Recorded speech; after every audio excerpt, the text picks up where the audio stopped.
All right, this is a Unit 1, Lesson 3, a gallery of data. And 3.1 is a notice and wonder about dot plots. And it says the dot plots represent the distribution of the amount of tips in dollars left at two different restaurants on the same night. What do you notice and what do you wonder?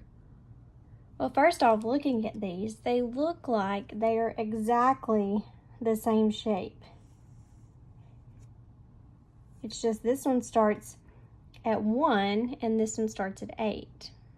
But if you look at all the dots, they look like they're in exactly the same shape. Another thing, so you could notice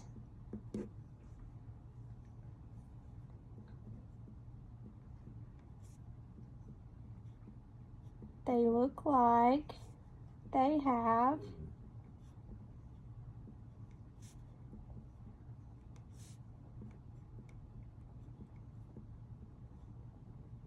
the same shape.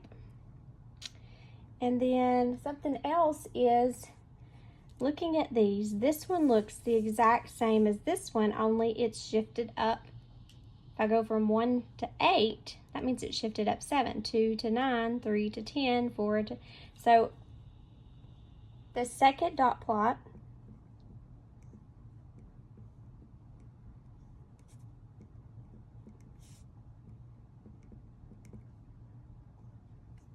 is the same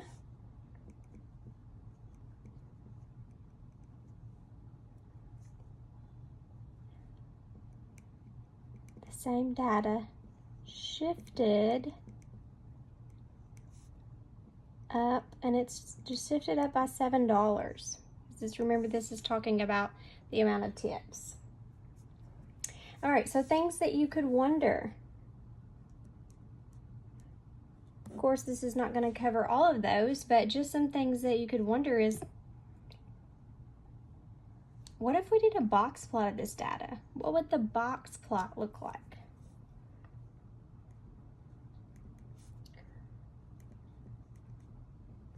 What would a box plot of the data look like?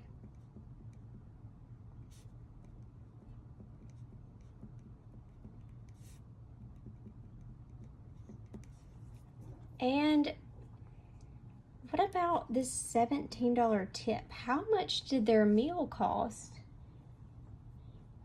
for it to have a $17 tip? So what?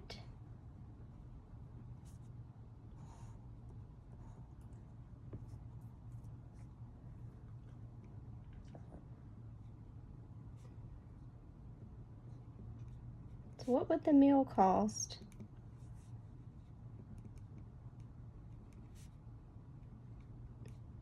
That had a $17 tip. Okay, for the 3.2 data displays, your teacher would assign you a statistical question, and then in your group or individually, you would create a dot plot, histogram, and box plot to display the distribution of the data, and then you're going to write 3 comments that interpret the data or summarize it. So I'm not going to do this part on here.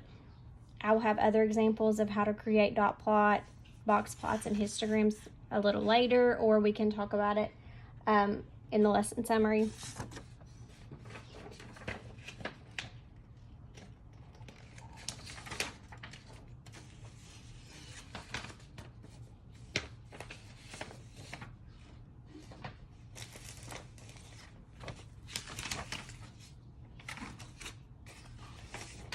So let's look at the lesson summary.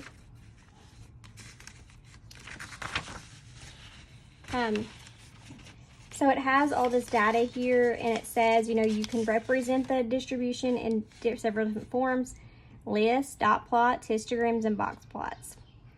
So here is the same list organized in order from least to greatest, because it will help you if you go ahead and organize it. So this is organized now. And then with the list organized, you can more easily see, or you can more easily interpret the data, calculate the values of the 5-number summary is what you use for the box plot, estimate or calculate the mean, and then you can create that dot plot, box plot, or histogram. So here is a dot plot of that data. So you could practice, you could take that data and create your own dot plot and then check it with these. So here's all the data in a dot plot. Here, where they've taken it and put it into a histogram, and then also for your box plot. And remember, for the box plot, you have that 5-number summary. This is your minimum. This is Q1. This is median.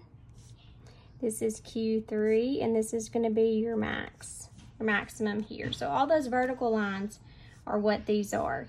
That's your Q1, median, Q3, max. That was your minimum. And so the 3 in the middle is what helps. These are what help make your box.